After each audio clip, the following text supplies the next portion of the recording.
네, 안녕하세요. 반갑습니다. 12월 31일 일일 브리핑 시작합니다. 한 해 동안 정말 감사했습니다. 정말 감사했습니다. 채널이 이렇게 오랫동안 유지될 수 있는 거 다 여러분들 덕분인 것 같습니다. 답은 정해져 있잖아. 어차피 너는 답은 정해놓고 이야기하는 거잖아. 네, 그렇습니다. 모범 답안이 있었습니다. 일본이라는 답안지가 우리 앞에 펼쳐져 있었습니다. 이미 22년도에 제가 요거 내용을 정리해서 말씀드렸고요. 이 책이 출간된 것은 2017년경이었던 것 같습니다. 이때만 해도 한국과 일본은 다르다. 한국은 더욱더 성장해 나갈 수 있다. 가능성이 열려있다. 그런데요, 가능성이 많이 닫혀버렸죠. 일본의 모습을 많이 닮아가고 있다는 이야기가 2024년 들어서 많이 나오고 있습니다. 24년 끝자락 새로운 뉴스를 하나 가지고 왔는데요. 마찬가지였습니다. 버블 직후 일본을 닮아가는 한국 경제. 어차피 제조업 기반의 나라들 똑같습니다. 저성장 장기화. 저성장 한국도 이제 0에서 2% 성장, 여기에 이제 발을 들여놓기 시작했습니다. 내수 침체, 일본은 내수 시장이라도 크죠. 우리 내수 시장만으로는 기업들 용속성을 유지하기가 힘들다. 건설업이 위축되고 시동 유동성이 악화된다. 자, 불패 신화를 써왔다. 이 부동산 불패가 어디서 나왔습니까? 일본에서 먼저 나왔어요. 하지만 일본도 불패 신화가 정점을 찍고는 내리막을 걸었죠. 2025년 기점으로 장기 침체에 접어들 것이라는 주장이 제기됐다. 하나의 의견일 뿐이지만 일본을 따라갈 수밖에 없을 것이다. 저의 생각과 같습니다. 제가 늘 이야기해 오던 것과 크게 다르지 않을 겁니다. 1%대 저성장 진입한 한국 경제. 90년대 초 일본 버블 경제 직후와 반박이. 그러면 1990년대에 폭망한 이후에 언제 일본은 다시 재기했느냐? 딱히 재기라고 하기도 조금 애매하긴 합니다. 하지만 다시금 재차 상승하는 기간도 있었습니다. 그 기간에 대해서도 말씀을 드렸어요. 자, 우리가 직면한 현실, 저출산 너무나 잘 알고 있죠. 고령화 너무나 잘 알고 있죠. 노동인구 감소 너무나 잘 알고 있죠. 노령층 부양비 증가. 구조적으로 돈이 써야 되는 게 너무 많습니다. 기본적으로 나가야 되는 것이. 일본은 현재 한 해 3분의 1가량을 사회보장 비용으로 지출하고 있습니다. 일본보다 고령화 속도가 더 빠른 한국, 사회복지 비용으로 많은 돈이 나갈 수밖에 없습니다. 대구 한국 불과 10년, 15년 전까지 제가 이 영상을 만들 때까지만 해도 2에서 4% 성장. 그거 구가하던 시절이었고 이제 우리 2% 이하 시대로 접어든다. 그런 말씀을 드렸는데요.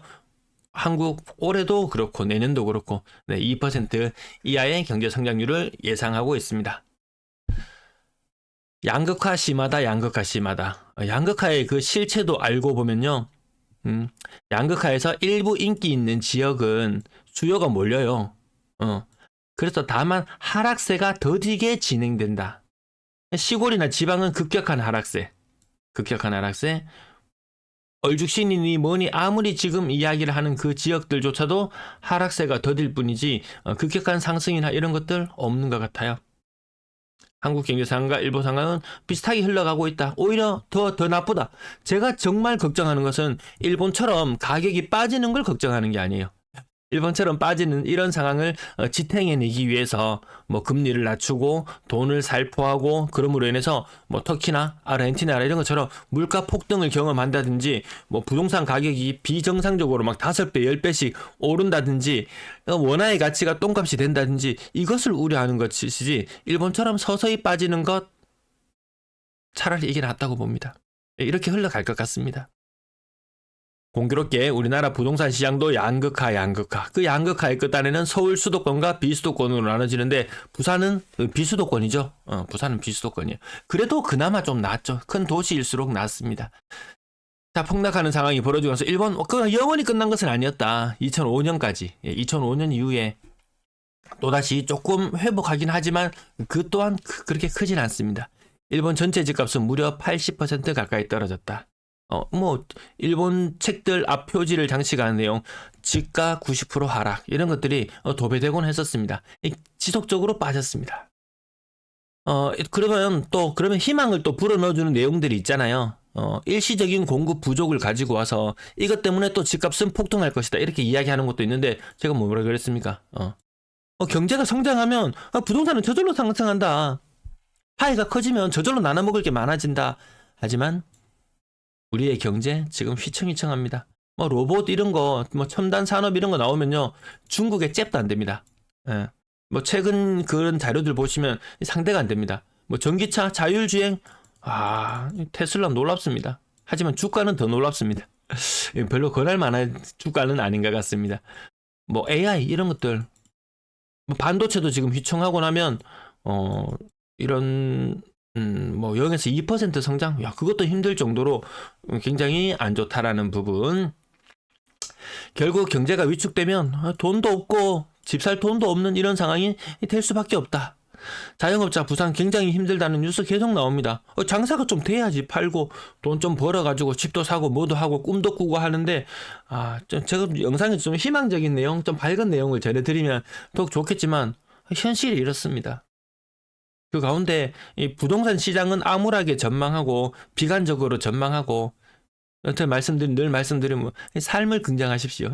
유한한 삶을 어떻게 하면 더 알차게 보낼 수 있을지, 거기에 대한 고민을 더 해야 되는 그런 시기가 아닌가 싶습니다. 어차피 과거처럼 뭐 우리 부모 세대나 더 나이 많은 그 선배 세대들이 엄청난 성장을 거쳐오면서 젊었을 때, 어렸을 때는 힘들었지만 갈수록 재미난 세상, 그런 것들은 좀 기대하기 힘들지 않을까. 아주 그냥 밋밋하게 평온하게 흘러가는 가운데 행복을 추구하는 방법을 찾는 것이 이 집값 상승을 기다리는 것보다 더 빠른 길이 아닌가 싶습니다. 경제 성장 없이 부동산 호황도 없다. 이미 일본의 사례를 충분히 입증되었다. 자, 최근의 뉴스 몇 가지 가지고 옵니다. 선생님 다음 달에 쉴게요. 교육비까지 줄였다. 최후의 마지노선. 네. 뭐 교통비, 의료비, 식음료비, 뭐 펫, 뭐 문화생활, 뭐 줄일 거 다 줄이다가 마지막 최후의 보루라고 말하는 교육비 지출마저 줄이고 있다. 저도 몇 년 전에 학원을 상담하면 뭐 꽉 찼어요. 뭐 기다려야 돼요. 뭐 테스트하고 뭐 하고, 얼마나 까다롭게 구는지, 내 돈 내고 내가 학원 보내겠다는데 왜 이렇게 까다롭지 생각 드는데요. 근래 상담을 받아보면 푸근합니다. 자리가 많더라고요. 학원비가 비쌉니다. 자, 간혹 가다가 제가 원달러 환율방에서 요 리세션님의 글을 가끔 가지고 오는데요. 빚은 더 많은 빚을 내지 않으면 갚을 수 없는 것이 원리입니다. 근데 우리가 빚을 내고 이자가 늘어나는 속도보다 더 빨리 경제 성장을 하고 물가가 더 빨리 올라버리면서 그 이자 비용이 아무것도 아닌 시절을 살다가 경제 성장이 더디게 되면 이 빚의 직격타, 인플레이션 뭐 하고 금리 오르고 뭐 하면은 그 갚는 것도 굉장히 부담스러워질 수 있다. 뭐 원달러 환율 관련해서는 장기 포지션인 분들, 이거 이미 몇 년 전부터, 수년 전부터 위기다 아니다 이런 말들이 계속 많이 있었잖아요. 그때부터 차근차근 준비했던 사람들의 시간이 이제야 왔습니다. 이게 굉장히 긴 시간에 걸렸는데 단기간으로 보고 접근하면 좀 힘든 부분이 있고요. 지금 누구나 위기를 느끼고 있습니다. 하지만 지금은 좀 애매합니다. 뭐 흔히 이야기하는 보유자의 영역, 지금 달러를 사야 될까요, 말아야 될까요? 그냥 보유자의 영역이다. 그래도 해지를 위해서 어느 정도 약간은 가지고 있는 것은 나쁘지는 않은 것 같다. 뭐 이 정도지. 지금 와서 뭐 달러에 몰빵한다. 그것도 좀 불확실성이 있습니다. 지금 와서 몰빵하고 이 분위기에, 이 시류에 휩쓸려 가지고 왔다 갔다 하는 사람 같으면 또 원달러 환율이 조금 조정받기 시작하면은 또 못 참고 팔고 손 털고 이 악순환만 반복되거든요. 자, 위기는 뭐 준비되지 뭐 그런 말들 뭐 많은데요. 지나갑시다. 기준금리 떨어지는데 가계대출금리 4개월째 상승세. 이 말보다 이 뉴스에서 가장 무서운 것은요, 한국은행에서 발표하는 가계대출 신규 취급액 기준 금리가 4.79%랍니다. 11월 달. 물론 그 이후에 기준금리가 한 번 더 인하되곤 했지만 우리는 4% 중반대. 갱신되면요 5%대 금리 만납니다. 25년 제가 위협하다고 왜 말씀 계속 드렸습니까? 20년도에 이 완전 저금리, 이때 대출 받은 사람들, 이때 2% 중반에 대출 받은 사람들 갱신한다고 얘기하니까 5% 이야기 지금 계속 나오고 있습니다. 주변의 사례들이 계속 나오고 있어요. 이자 부담이 2배로 늘어난다. 사람은 그러면 여유자금이 그렇게 많이 있는 것인가? 그렇게 살지 않거든요.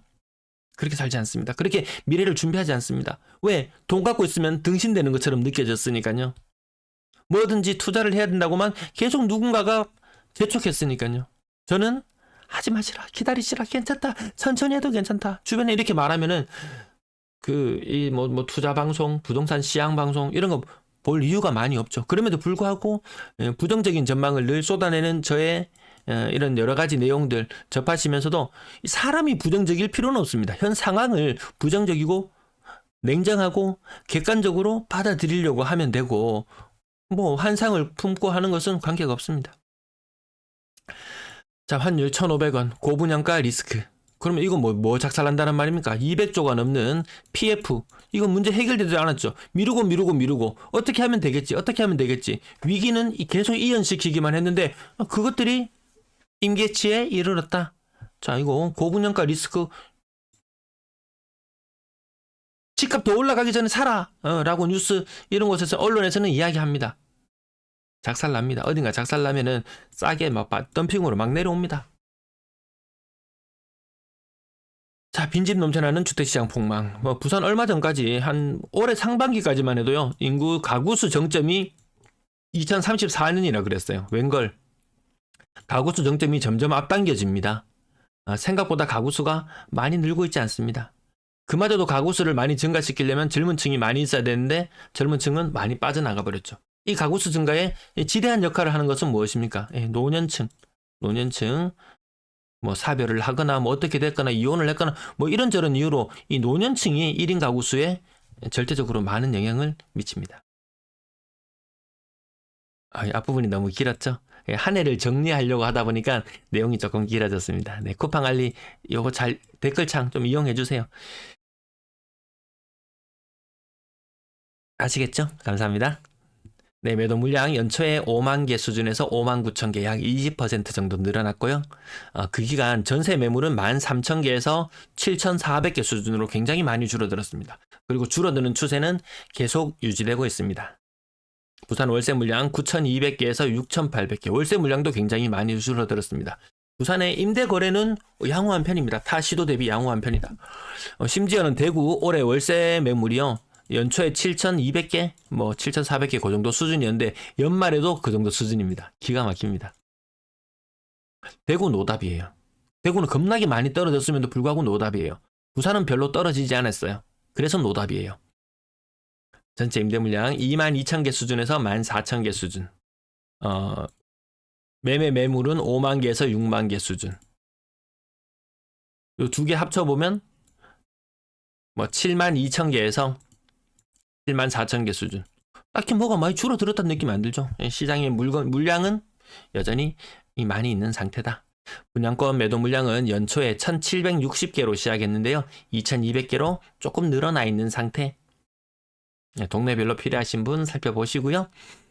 자, 매수 심리는 연초나 지금이나 별반 나아진 것이 없더라. 뭐 이거 간다. 여름 되면은 거래량이 뭐 4,000건이 터지고 가을이 되면 6,000건이 터지고 폭발할 거야 라고 했던 사람들 입 싹 틀어막았습니다. 제 영상에 반박하는 내용 달던 글 달던 사람들 싹 사라졌습니다. 제 영상을 즐겨 보시던 분들도 싹 사라졌습니다.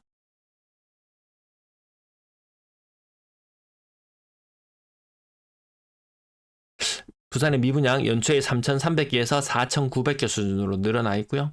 앞으로 또 고분양가나 이런 부분들 때문에 분양하는 족족 분양을 안 해도 망하고 분양을 해도 망하고 그게 현재 대구의 모습이거든요. 부산도 그것이 재현될 것이다.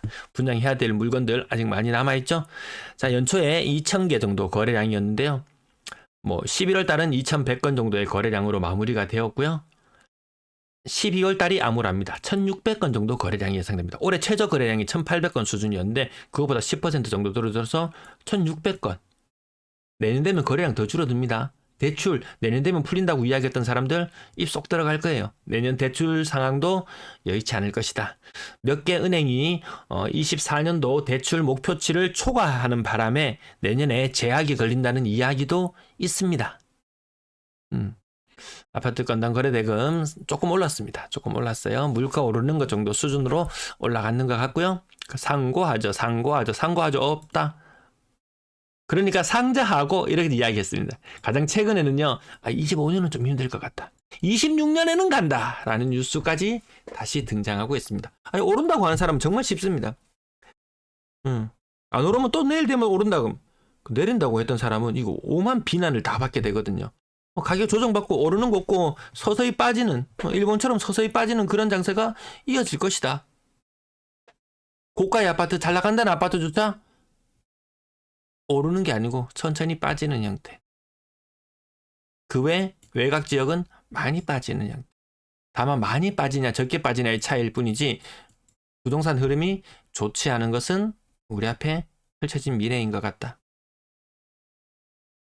오른다고 이야기하는 사람들 정말 무책임합니다. 무책임해요. 책임질 필요가 없어요. 사실 투자시장에서 누구한테 뭐 책임지라고 하겠습니까? 자, 거래량 6억 이상 거래량 65% 정도 신고된 가운데 184건의 거래량. 이 정도면 어느 정도 거래량 나올까요? 뭐 300건대? 예. 거래량 많이 죽었습니다. 구군별 거래량, 뭐 부산 동래구로 한번 뭐 예를 들어보면 이렇습니다. 예, 급전직하 거래량이 자, 이 흐름이 내년 1월까지 2월까지 쭉 이어지면 거래량은 상상도 못한 정도의 수준. 어느 정도 수준? 최악의 경우에는 2022년. 제가 영상에서 24년과 21년이 닮아있다 이런 말씀을 드리면은 별로 수긍을 안 하시죠. 예, 특히나 부산 같은 경우에는 21년 초반까지도 분위기가 괜찮았었어요. 이때 대구는 이미 폭망의 수순을 밟고 있었는데 부산은 좀 양호했단 말입니다. 22년과 24년이 25년이 닮는다? 22년 부동산 최악의 해였어요. 그것이 다시 한번 재현될 수 있다. 제가 이 흐름을 말씀드릴 때 상승할 때 쭉 하다가 이제 조정 좀 받아야 되는데 다시 한 바퀴 더 돌려서 상승을 했어요. 하락할 때 어느 정도 조정 받았나 싶었는데 다시 경제가 이 모양이니까 다시 한번 이 악순환의 과정, 이 거래량도 떨어지고 가격도 떨어지는 이 과정이 다시 한번 재현될 조짐을 보이고 있다. 그러면 누군가에게는 기회가 될 수 있다. 그렇다고 그 기회라는 것이 뭐 큰 투자 수익이나 이런 것들을 바라는 것이 아니고 그나마 이 개인이 시장을 이길 수 있는 방법, 낮은 가격에 사서 오랫동안 보유하는 그 방법, 그 방법을 함에 있어서 조금 더 낮은 가격에 접근할 수 있는 그런 시간들이 기다리지 않나 싶습니다. 분양권 거래량 올해 연초에는 많았다가 큰 의미 있는 변화가 없습니다. 예년 거래량보다 훨씬 많이 부족한 상태. 월별 한 200건 정도의 거래가 이루어졌고요. 전세 거래량 양호함 상황 이 정도까지 말씀드리고 실거래 가격 이 부분은 오늘 또 너무 길어지네요. 테넌바움 294세대 중에서 지금 이제 한 50세대, 한 5, 60세대 거래되지 않았나 싶습니다. 자, 오늘 거래가 좀 많이 신고되었습니다. 예, 많이 신고되었어요. 가명 롯데캐슬 가이저 조금 비싼 아파트들 견조한 가운데 20% 이상 떨어져 있는 것이 사실상 더 많더라. 아쌍 34평 39층이 9억 6천입니다. 그럼 저층으로 내려가면 가격 조금 더 약할 것 같지 않습니까?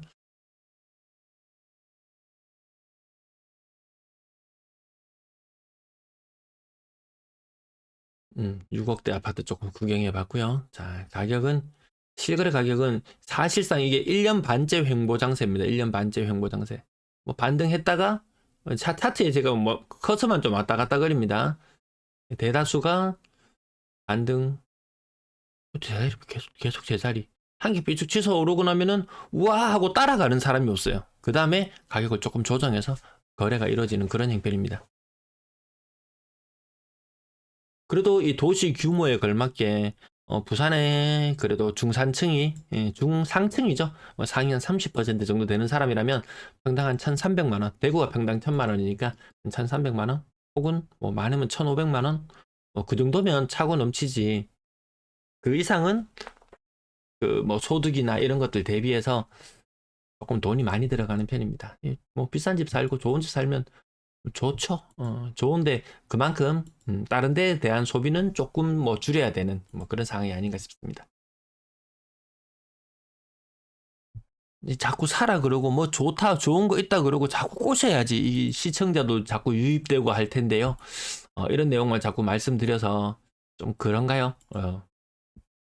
그래도 이렇게 항상 늘 경계하는 마음으로 또 희망을 품고 또 새로운 것을 모색하고 그래야 되지 않겠습니까? 마냥 뭐 하면 되겠지. 자영업자들도 요즘에 일부 사람들은 뭐 존버하면 되겠지. 존버하다가 무너진 계층이 많거든요. 또 존버하면 되겠지. 단순히 희망으로 버틸 수 있는 시장이 아니더라. 부동산 시장도 모든 차트가 다 그렇다고 이야기해주고 있네요. 네, 가격 뭐 또 연차 오래된 거 30년차 넘어가는 것들 시급합니다. 예, 처분도 쉽지 않고 거래도 쉽지 않은 정말 부동산 전세자금 근래 들어서 많이 떨어졌는데 일시적인 게 아닌 듯합니다. 예, 연초 대비 건당 전세자금 주간 실거래 지수상에서는 한 6개월, 7개월째 전세 지수는 플러스라고 이야기했지만 실질적으로는 연초의 가격으로 돌아와 버렸다. 네, 낮은 가격의 전세를 찾는 사람이 좀 더 늘어나 있는 상태고요. 자, 월세 가격, 평균 월세 가격 2년 전이랑 비슷합니다. 보증금은 2년 전보다 1,000만 원 떨어져 있어요. 그 말인즉슨 2년 전보다 사람들은 더 싼 전세나 월세를 찾고 있다. 이렇게 보시면 될 것 같습니다. 지금 11월 거래가 마무리되었는데요. 임대 거래량 4,100건. 2년 전에는 5,300건이었는데 지금은 4,100건? 뒤늦게 신고되는 부분들이 있어요. 한 4,600, 700 올라가도 그래도 전세 거래가 양호하다고 했는데 월세 거래는 좀 부족했다. 이렇게 한 해가 마무리되는 것 같습니다. 자, 남은 시간 이제 얼마 남지 않았습니다. 네. 오늘 하루 잘 보내시고요. 또 새해도 힘차게 시작해 봅시다. 네, 감사합니다.